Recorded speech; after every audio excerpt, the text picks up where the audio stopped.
जन स्वराज पार्टी के प्रदेश प्रवक्ता मनोज बैठा और अमित विक्रम ने पटना में आयोजित प्रेस कॉन्फ्रेंस में बिहार के युवाओं से जुड़े मुद्दों पर एनडीए सरकार पर गंभीर आरोप लगाए। उन्होंने शिक्षा, रोजगार, डोमिसाइल नीति जैसे विषयों पर सरकार की नीतियों को युवा विरोधी बताया। अमित विक्रम ने कहा, एनडीए सरकार पिछले 20 वर्षों से बिहार के युवाओं को ठग रही है। रोजगार, शिक्षा, खेलकूद, डोमिसाइल हर मोर्चे पर बिहार के युवाओं को धोखा दे रही है भाजपा जदयू सरकार। मनोज बैठा ने आरोप लगाया कि बिहार के युवाओं की हकमारी कर गुजरात और महाराष्ट्र का विकास हो रहा है। उन्होंने कहा, भाजपा बिहारी युवाओं को मजदूर बनाकर रखना चाहती है। यहाँ के प्रतिभाशाली युवा पलायन को मजबूर हैं क्योंकि सरकार ने रोजगार के कोई वास्तविक अवसर नहीं बनाए हैं। प्रेस कॉन्फ्रेंस में जन स्वराज पार्टी ने बिहार में डोमिसाइल नीति लागू करने की मांग भी उठाई और कहा कि राज्य के युवाओं को नौकरियों में प्राथमिकता दी जानी चाहिए।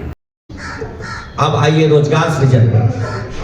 एक पीएम मित्रा टेक्सटाइल पार्क योजना है जिसके तहत इंटीग्रेटेड कपड़ा का व्यवसाय स्थापित होना है। मिल स्थापित होंगे, दुकानें स्थापित होंगी।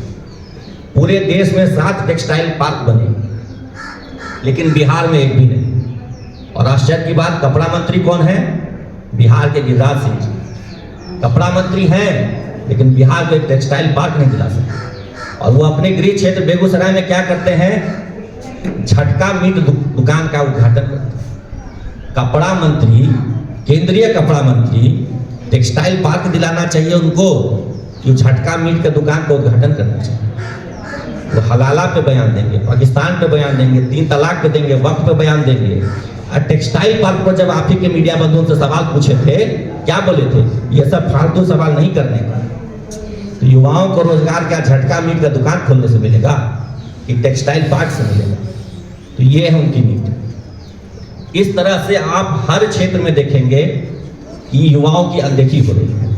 और सबसे बड़ी युवाओं की अनदेखी जो पिछले 1-1.5 साल में हुई है वो ये शिक्षक बहाली में।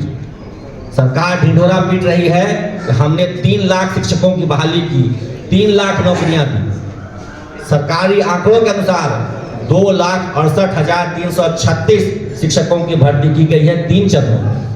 उस 2,68,336 में से 1/3 बाहरी है।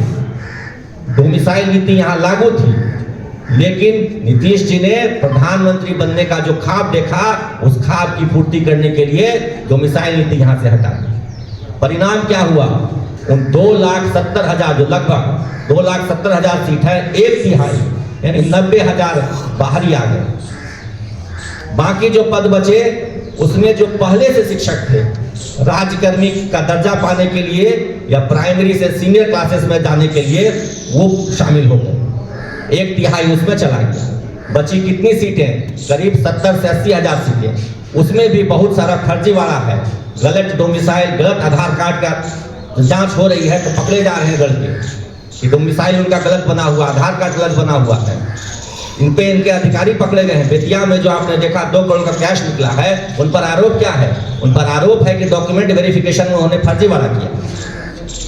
तो इस शिक्षक बहाली में जो वो 3 लाख का आंकड़ा दे रहे हैं, हकीकत है कि मात्र 60 से 70 हजार बिहार के लड़के लड़कियों को रोजगार है। और आंकड़ा दे रहे हैं 3 लाख। अब सोचिए, जब 3 लाख में से वो 1/3 पर आ गए तो 10 लाख में से वो जो वादा किए कितना रोजगार दे रहे हैं? तो इनका जो भी वादा है, जो भी दावे हैं, सारे के सारे झूठे हैं। सिर्फ युवाओं को बरगलाया जा रहा है, ठगा जा रहा है। उनके रोजगार की बात नहीं हो रही है, उनके शिक्षा की बात नहीं हो रही है। उनको न रोजगार देंगे, न शिक्षा देंगे, न नौकरी देंगे, न उद्यमिता के कोई साधन देंगे।